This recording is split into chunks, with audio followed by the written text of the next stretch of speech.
আসসালামু আলাইকুম রহমতুল্লাহ। আজকে আমরা কিভাবে অতীতকালের কথা এক্সপ্রেস করব সেটা আসুন জেনে নেওয়া যাক। সো আগে আমরা শিখেছিলাম আমি যাই। আগে কি শিখেছিলাম? আমি যাই। সো আমি যাই যদি বলে আমি গিয়েছিলাম, ধরেন আপনি গতকালকে একটা কাজ করেছিলেন, কোথাও গিয়েছিলেন, আপনাকে জিজ্ঞেস করলাম তুমি কি গতকালকে স্কুলে গিয়েছিলা বা অফিসে গিয়েছিলা, তখন আপনি বলবেন ইয়েস অথবা হ্যাঁ আমি গিয়েছিলাম। সো আমি গিয়েছিলাম, ইন ইংলিশ আই ওয়েন্ট। অর্থাৎ এটা ভার্বের second form, that means past form. অর্থাৎ go present form, went past form, gone past participle form. তাহলে আমি গিয়েছিলাম আই ওয়েন্ট। আমি বাদ দিয়ে যদি বলি আমরা গিয়েছিলাম, তাহলে হবে আই এর জায়গায় উই ওয়েন্ট। তুমি গিয়েছিলে, তুমি মানে ইউ, তাহলে ইউ ওয়েন্ট। সো আমি গিয়েছিলাম আই ওয়েন্ট, আমরা গিয়েছিলাম উই ওয়েন্ট, তুমি গিয়েছিলে ইউ ওয়েন্ট, তারা গিয়েছিল দে ওয়েন্ট, তারা মানে দেই। ওকে, দেই। তাহলে সে গিয়েছিল, সে এর ইংলিশ হি অথবা শি। ওকে, এবার যদি বলি রহিম গিয়েছিল, তাহলে হবে রহিম।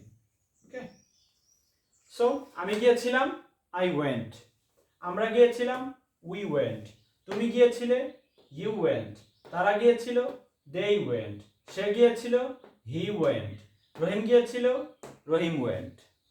আশা করি বুঝতে পেরেছেন। সো এবার আমরা ওয়েন্ট অর্থাৎ ওয়েন ভার্ব, এই ভার্বের পাস্ট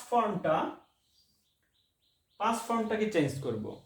পাস্ট ফর্ম ওয়েন্ট যদি আমরা বলি প্লে, তাহলে হবে প্লেইড, ওয়াক ওয়াকড, ওকে, read read, okay, recited, cook cooked। তাহলে আমরা এবার একটু প্র্যাকটিস করি নেই। তাহলে আই ওয়েন্ট আমি গিয়েছিলাম, আই প্লেড আমি খেলেছিলাম, আই ওয়াকড আমি হেঁটেছিলাম, আই রিড যখন আমরা প্রেজেন্ট ফর্মে বলবো, রিড পাস্ট ফর্মে এটা হয়ে যাবে, বানান একই থাকবে, স্পেলিং একই থাকবে, বাট উচ্চারণটা হবে রেড। কি হবে? রেড। এটা হবে রেড। অর্থাৎ পাস্ট ফর্মও রেড, পাস্ট পার্টিসিপল ফর্মও read. Read, read, read. So তাহলে আমি পড়েছিলাম আই রেড, আমি পড়েছিলাম আই রেড। আচ্ছা, তাহলে আমি কোরআন বা আমি তিলাওয়াত করেছিলাম বা আবৃত্তি করেছিলাম, আই রিসাইটেড, আই রিসাইটেড। আমি আবৃত্তি করেছিলাম, আই রিসাইটেড, বা আমি তিলাওয়াত করেছিলাম, আই রিসাইটেড। আমি রান্না করেছিলাম, আই কুকড, আমি রান্না করেছিলাম, আই কুকড। তাহলে এইগুলা সব V2 অর্থাৎ ভার্বের পাস্ট ফর্ম। এরপরে এর আগে আমরা অবশ্যই জানি যে subject plus verb plus object. So আমরা আসলে অবজেক্ট নিয়ে আজকে কাজ করব না, আমি এক একটা পার্ট এক একটা ভিডিওতে আপনাদেরকে দেখাবো কিভাবে আমরা অবজেক্ট যুক্ত করব। সো আগে আমরা বলা শিখি, আমরা আগে বলতে শিখি, তারপরে অবজেক্টটা ইনশাল্লাহ শিখব। সো আগে ভার্ব দিয়ে কিভাবে ইউজ করব সেটা আমরা শিখে গেলাম। তাহলে আই ওয়েন্ট আমি গিয়েছিলাম, আমরা গিয়েছিলাম, তাহলে হবে কি উই ওয়েন্ট, আমরা গিয়েছিলাম উই ওয়েন্ট। সো আমরা খেলেছিলাম, উই প্লেড, আমরা হেঁটেছিলাম, উই ওয়াকড, আমরা পড়েছিলাম, উই রেড, আমরা আবৃত্তি করেছিলাম, উই রিসাইটেড, আমরা রান্না করেছিলাম, উই কুকড। এরপর আসেন ইউ। তাহলে তুমি গিয়েছিলে, ইউ ওয়েন্ট, তুমি খেলেছিলে, ইউ প্লেড, তুমি হেঁটেছিলে, ইউ ওয়াকড, তুমি পড়েছিলে, ইউ রেড, তুমি আবৃত্তি করেছিলে, ইউ রিসাইটেড, তুমি রান্না করেছিলে, ইউ কুকড। এরপর আছে দে, দে মানে তারা, তাহলে তারা গিয়েছিল, দে ওয়েন্ট, তারা গিয়েছিল, they went. তারা খেলেছিল, they played. তারা হেঁটেছিল, they walked. তারা পড়েছিল, they read. তারা আবৃত্তি করেছিল, they recited. তারা রান্না করেছিল, they cooked. এরপরে আসেন he, তাহলে he যদি বলি সে গিয়েছিল, he went. সে খেলেছিল, he played. Say হেঁটেছিল, he walked. সে পড়েছিল, he read. সে আবৃত্তি করেছিল, he recited. সে রান্না করেছিল, he cooked. এরপরে she একইভাবে আমরা বলবো she went, সে গিয়েছিল, she played, সে খেলেছিল, she walked, say হেঁটেছিল, she read, সে পড়েছিল, she recited, সে আবৃত্তি করেছিল, she cooked, সে রান্না করেছিল। এবার আসেন রহিম। যদি বলি রহিম গিয়েছিল, রহিম went. রহিম went. রহিম খেলেছিল, রহিম played. রহিম হেঁটেছিল, রহিম walked. রহিম পড়েছিল, রহিম read.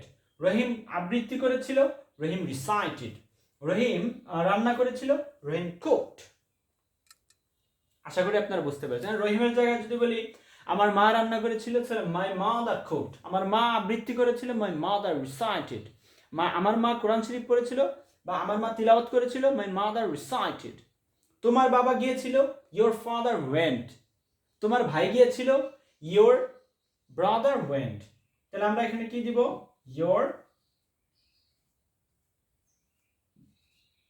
your brother, your sister. Okay, so তোমার ভাই গিয়েছিল, your brother went. তোমার বোন গিয়েছিল, your sister went. তোমার মা গিয়েছিল, your mother. তোমার বাবা গিয়েছিল, your father. তোমার আঙ্কেল গিয়েছিল, your uncle.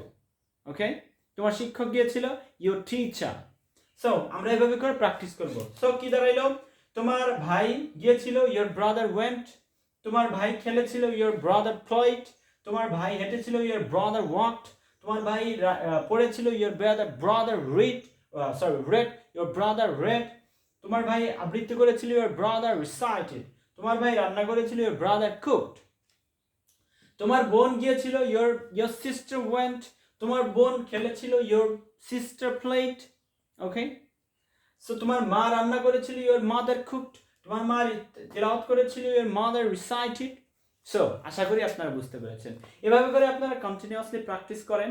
ওকে, ভার্ব ধরে ধরে ভার্বের 2 নম্বর ফর্ম অর্থাৎ ভার্বের 5 ফর্ম ধরে আপনি সাবজেক্ট নেন, এরপরে আপনি ভার্বের 5 ফর্ম নিয়ে প্র্যাকটিস করেন। ওকে, সো আশা করি আপনারা এভাবে করে পড়লে ইংরেজি ভাষাটা সহজে আয়ত্ত করা সম্ভব। ওকে, সো ভালো থাকবেন। আসসালামু আলাইকুম ওয়া রাহমাতুল্লাহ।